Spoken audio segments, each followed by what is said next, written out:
Hello friends, welcome back to my channel. నమస్కారం అండి, నేను మీ సోని. ఇవాళ రెసిపీ వచ్చేసేసి పేపర్ మింట్ చారు ఎలా చేయాలో చూపిస్తున్నానండి. ఇది జ్వరాన్ని, దగ్గుని, అలాగే జలుబుని తగ్గిస్తుందండి. గొంతు నొప్పిని కూడా తగ్గిస్తుంది. ఇది వీక్లీ వన్స్ అయినా తీసుకోవడానికి ట్రై చేయండి ఫ్రెండ్స్. ఇప్పుడు రెసిపీలోకి వెళ్ళిపోదాము. 1 స్పూన్ మిరియాలు తీసుకున్నానండి, అలాగే 1 స్పూన్ జీలకర్ర తీసుకున్నాను, అలాగే కొన్ని ఎల్లిపాయలు తీసుకున్నాను. మీరు పొట్టుతో కూడా తీసుకోవచ్చండి ఎల్లిపాయలు. నేను పొట్టు లేకుండా తీసుకుంటున్నాను. అలాగే ఒక అల్లం ముక్క తీసుకుంటున్నాను, దీన్ని కూడా చిన్నగా చాప్ చేసుకున్నానండి కొద్దిగా. అలాగే ఇప్పుడు ఇవన్నీ వేసుకొని దంచుకోవాలండి. దంచుకుంటే టేస్ట్ బాగుంటుంది.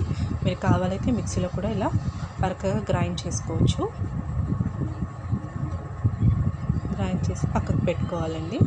ఇప్పుడు ఒక గుండె తీసుకొని అందులో ఆయిల్ వేసుకున్నాను.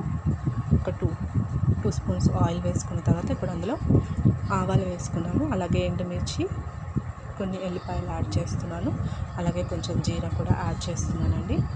కొద్దిగా ఫ్రై అయిన తర్వాత మనం ఒక టమాటో కట్ చేసి వేసుకోవాలండి, పెద్దది ఒక టమాటో. మీకు ఇష్టం లేకపోతే స్కిప్ చేయొచ్చండి టమాటోని. అలాగే కొంచెం చింతపండు, ఒక నిమ్మకాయ సైజ్ అంత చింతపండుని నానబెట్టుకున్నాను. ఇప్పుడు మనం పోపులో పసుపు యాడ్ చేస్తున్నానండి, అలాగే కొంచెం రుచికి సరిపడా సాల్ట్ యాడ్ చేసుకోండి. ఇప్పుడు మనం చింతపండు గుజ్జు తీసుకోవాలండి.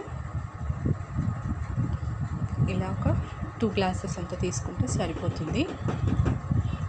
2 గ్లాసెస్ అంత తీసుకుని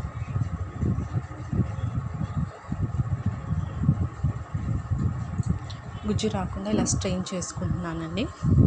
మీరు కావాలైతే చెయ్యి వడ పట్టుకొని కూడా వేసుకోవచ్చు. ఇది కాసేపు బాయిల్ అవ్వనివ్వాలండి.